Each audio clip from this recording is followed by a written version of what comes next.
اعوذ باللہ من الشیطان الرجیم، بسم اللہ الرحمن الرحیم۔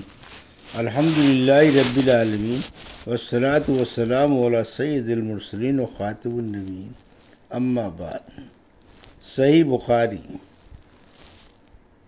باب کتاب التفسیر، حدیث نمبر 4942، اردو ترجمہ۔ سورہ لا اقسم کی تفسیر۔ مجاہد نے کہا، بحاظ البلد سے مکہ مراد ہے، مطلب یہ کہ خاص تیرے لیے یہ شہر حلال ہوا اور دن کو وہاں لڑنا گناہ ہے۔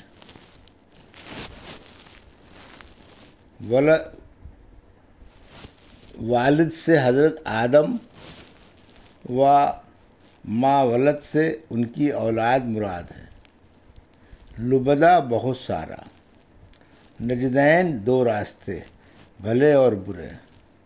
مسغبہ بھوک، متربہ مٹی میں پڑا رہنا مراد ہے۔ فلا اقتحم العقبہ، یعنی اس نے دنیا میں گھاٹی نہیں پھاندی، پھر گھاٹی پھاندنے کو آگے بیان کیا۔ پر بردہ غلام آزاد کرنا، بھوک اور تکلیف کے دن بھوکوں کو کھانا کھلانا۔ سورہ والشمس وضحاہا کی تفسیر۔ مجاہد نے کہا، بتقواہا اپنے گناہوں کی وجہ سے، ولا یخاف عقباہا، یعنی اللہ کو کسی کا ڈر نہیں کہ کوئی اس سے بدلہ لے سکے گا۔ ہم سے موسیٰ بن اسماعیل نے بیان کیا، کہا ہم سے وہیب نے بیان کیا، ہم سے حشام بن عروہ نے بیان کیا، ان سے ان کے والد نے، اور انہیں عبداللہ بن زمع رضی اللہ عنہ نے خبر دی کہ انہوں نے رسول اللہ صلی اللہ علیہ وسلم سنا۔ آنرز نے اپنے ایک خطبے میں صالح علیہ السلام کی اونٹنی کا ذکر فرمایا اور اس شخص کا بھی ذکر فرمایا جس نے اس کی کونچیں کاٹ ڈالی تھیں۔ پھر آپ نے ارشاد فرمایا، اذم بسا اشقاہا، یعنی اس اونٹنی کو مار ڈالنے کے لیے ایک مفسد بدبخت قدار نامی جو اپنی قوم میں ابو زمع کی طرح غالب اور طاقتور تھا اٹھا۔ آنس حسن نے عورتوں کے حقوق کا بھی ذکر فرمایا کہ تم میں بعض اپنی بیوی کو غلام کی طرح کوڑے مارتے ہیں، حالانکہ اس دن کے ختم ہونے پر وہ اس سے ہم بستر بھی کرتے ہیں۔ پھر آپ نے انہیں ریاح خارج ہونے پر ہنسنے سے منع فرمایا اور فرمایا کہ ایک کام جو تم میں ہر شخص کرتا ہے اسی پر تم دوسروں پر کس طرح ہنستے ہو۔ ابو معاویہ نے بیان کیا کہ ہم سے حشام بن عروہ بن زبیر نے، ان سے حضرت عبداللہ بن زمع نے بیان کیا کہ نبی کریم صلی اللہ علیہ وسلم نے اس حدیث میں یوں فرمایا، ابو زمع کی طرح جو زبیر بن عوام رضی اللہ عنہ کا چچا تھا۔ حدیث نمبر 4943، اردو ترجمہ۔ سورہ واللیل کی تفسیر۔ ابن عباس نے کہا، کذب بالحسنی سے یہ مراد ہے کہ اس کو یہ یقین نہیں کہ اللہ کی راہ میں جو خرچ کرے گا اس کا بدلہ اللہ اس کو دے گا۔ اور مجاہد نے کہا، اذا تردہ، جب مر جائے، تلظہ، وہ دوزخ کی آگ بھڑکتی شعلہ مارتی ہے۔ اور عبید بن عمیر نے تتلظہ دو تا کے ساتھ پڑھا۔ اللہ تعالیٰ کا ارشاد ہے، اور قسم ہے دن کی جب وہ روشن ہو جائے۔ ہم سے قبیصہ بن عقبہ نے بیان کیا، کہا ہم سے سفیان سوری نے بیان کیا، ان سے اعمش نے، ان سے ابراہیم نخعی نے، اور ان سے علقمہ بن قیس نے بیان کیا کہ عبداللہ بن مسعود کے شاگردوں کے ساتھ میں ملک شام پہنچا۔ ہمارے متعلق ابو درداء رضی اللہ عنہ نے سنا تو ہم سے ملنے خود تشریف لائے اور دریافت فرمایا، تم میں کوئی قرآن مجید کا قاری بھی ہے؟ ہم نے کہا، جی ہاں ہے۔ دریافت فرمایا کہ سب سے اچھا قاری کون ہے؟ لوگوں نے میری طرف اشارہ کیا۔ آپ نے فرمایا کہ پھر کوئی آیت تلاوت کرو۔ میں نے واللیل اذا یغشی والنہار اذا تجلی والذکر والانثی کی تلاوت کی۔ ابو درداء رضی اللہ عنہ نے پوچھا، کیا تم نے خود یہ آیت اپنے استاد عبداللہ بن مسعود کی زبانی اسی طرح سنی ہے؟ میں نے کہا، ہاں۔ انہوں نے اس پر کہا کہ میں نے بھی نبی کریم صلی اللہ علیہ وسلم کی زبانی یہ آیت اسی طرح سنی ہے۔ لیکن یہ شام والے ہم پر انکار کرتے ہیں۔ حدیث نمبر 4944، اردو ترجمہ۔ اللہ تعالیٰ کا ارشاد ہے، اور قسم ہے اس کی جس نے نر اور مادہ کو پیدا کیا۔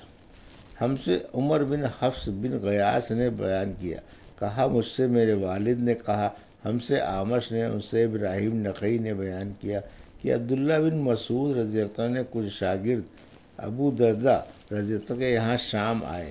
انہوں نے انہیں تلاش کیا اور پا لیا، پھر ان سے پوچھا کہ تم میں کون ہے عبداللہ بن مسعود رضی اللہ عنہ کی قرات کے مطابق قرات کر سکتا ہے؟ شاگردوں نے کہا کہ ہم سب کر سکتے ہیں۔ پھر پوچھا کسے ان کی قرات زیادہ محفوظ ہے؟ سب نے حضرت علقمہ کی طرف اشارہ کیا۔ انہوں نے دریافت کیا انہیں سورہ واللیل اذا یغشی کی قرات کرتے کس طرح سنا ہے؟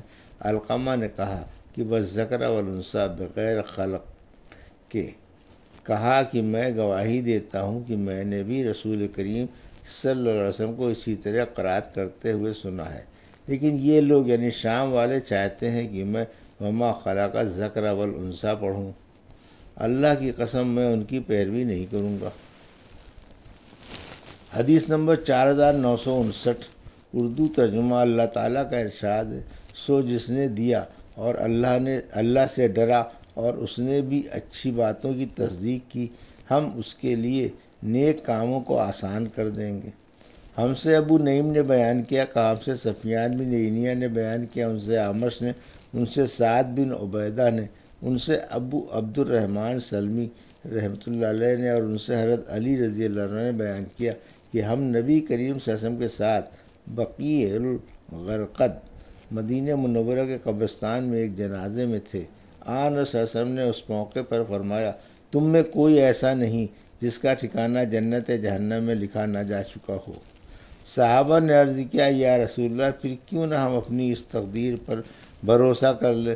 آن صلی اللہ علیہ وسلم نے فرمایا کہ عمل کرتے رہو کہ ہر شخص کو اسی عمل کی توفیق ملتی رہتی ہے جس کے لیے وہ پیدا کیا گیا ہے۔ پھر آپ نے آیت فَأَمَّا مَنْ آتا واتقى وہ آخر تک پڑھی، یعنی ہم اس کے لیے نیک کام آسان کر دیں گے۔ حدیث نمبر 4946، اردو ترجمہ۔ اللہ تعالیٰ کا ارشاد ہے، اور اس نے نیک باتوں کی تصدیق کی۔ ہم سے مسدد نے بیان کیا، کہا ہم سے عبد الواحد بن زیاد نے بیان کیا، کہا ہم سے اعمش نے بیان کیا، ان سے سعد بن عبیدہ نے، ان سے ابو عبد الرحمن نے، اور ان سے حضرت علی رضی اللہ عنہ نے بیان کیا کہ نبی کریم صلی اللہ علیہ وسلم کے پاس بیٹھے ہوئے تھے۔ پھر راوی نے یہی حدیث بیان کی جو اوپر گزری۔ اللہ تعالیٰ کا ارشاد، سو ہم اس کے نیک کاموں کو عمل میں لانا آسان کر دیں گے۔ ہم سے بشر بن خالد نے بیان کیا، کہا ہم کو محمد بن جعفر نے خبر دی، کہا ہم سے شعبہ نے بیان کیا، ان سے سلیمان اعمش نے، ان سے سعد بن عبیدہ نے، ان سے ابو عبد الرحمن سلمی نے، اور ان سے حضرت علی رضی اللہ عنہ نے کہ نبی کریم صلی اللہ علیہ وسلم ایک جنازے میں تھے۔ آپ نے ایک لکڑی اٹھائی اور اس سے زمین کو ریتتے ہوئے فرمایا کہ تم میں کوئی شخص ایسا نہیں جس کا جنت یا دوزخ کا ٹھکانہ لکھا نہ جا چکا ہو۔ صحابہ نے عرض کیا، یا رسول اللہ، کیا پھر ہم اسی پر بھروسہ نہ کر لیں؟ آن صلی اللہ علیہ وسلم نے فرمایا کہ عمل کرتے رہو کہ ہر شخص کو توفیق دی گئی ہے انہی اعمال کی جن کے لیے وہ پیدا کیا گیا ہے۔ سو جس نے دیا اور اللہ سے ڈرو، جس نے دیا اور اللہ سے ڈرا اور اچھی بات کو سچا سمجھا، آخر آیت تک۔ شعبہ نے بیان کیا کہ مجھ سے یہ حدیث منصور بن معتمر نے بیان کی، اور انہوں نے بھی سلیمان اعمش سے اسی کے موافق بیان کی، اس میں کوئی خلاف نہیں گیا۔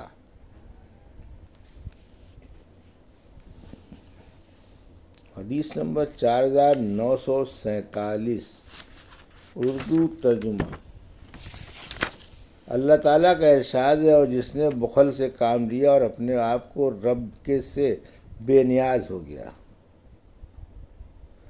ہم سے یحییٰ بن موسیٰ بلخی نے بیان کیا، کہا ہم سے وکیع نے، بیان کیا، ان سے آمش نے، ان سے سعد بن عبیدہ نے، ان سے ابو عبد الرحمن سلمی اور ان سے حضرت علی رضی اللہ عنہ نے بیان کیا کہ ہم نبی کے صلی اللہ علیہ وسلم بیٹھے ہوئے تھے، آپ نے فرمایا کہ ہم میں کوئی ایسا نہیں جس کا جہنم کا ٹھکانہ اور جنت کا ٹھکانہ لکھا نہ جا چکا ہو۔ ہم نے عرض کیا یا رسول اللہ پھر ہم اسی پر بھروسہ کیوں نہ کر لیں؟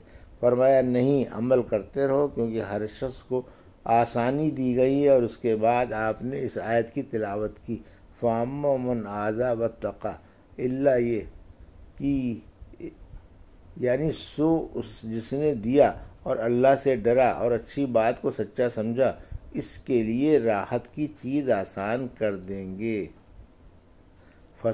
فَسَنَيَسِّرُهُ لِلْعُسْرَىٰ۔